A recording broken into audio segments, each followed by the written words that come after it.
Aminado ang jukebox royalties sa sina Imelda Papin, Claire de la Fuente at Eva Eugenio na hook din sila sa kalye-serye ng Eat Bulaga. May mga kanta pa nga silang inalay sa patok na love team na Aldab. Ang Star Bites sa ni Lars Santiago.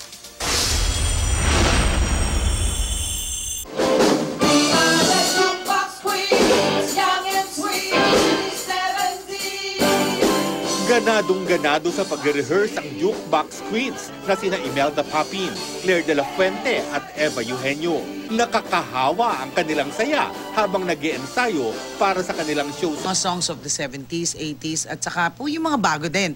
May mga pasabog kaming bago. Yes. Nandito si Miley. Yes. Eto naman si Rihanna. Oo. At eto naman si Katy si Perry Katy ko. Perry. Hindi lang daw sila sa mga kanta updated, kundi maging sa Aldab happenings na lagi nilang sinusubaybayan. May kanya-kanya na nga silang kanta para sa love team ni na Alden at Yaya Dab. Ang inatay ni Yaya Dab. Okay. Si Alden. Bakit ikaw ang minahal?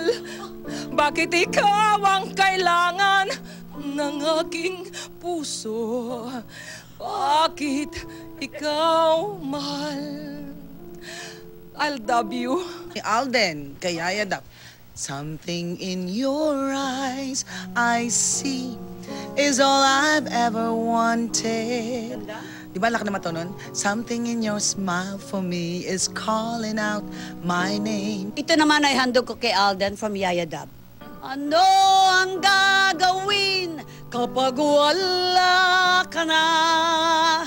Nasanay na ako na laging nakikita ka sa TV. Kabilang daw silang mga jukebox queen na inihihinto ang ginagawa kapag kalye-serye na sa Eat Bulaga. Yes, of course. Oo. Diba? Kamukha ko nga siya, hindi mo alam. Nino. Nung lola ni Dora. Bakit hindi ko tatanggapin? Abay, sikat yata yun, no? Oo, si Lola. Oo! Si Totan ni Dora. At saka isa yun na lang si Tidora. Mas maganda siya. Kaya palagi nakagano ng mukha.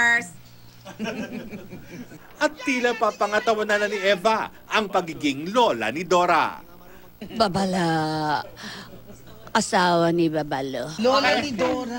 Lola ni Dora! Kamukha mo nga. Lars Santiago, GMA News.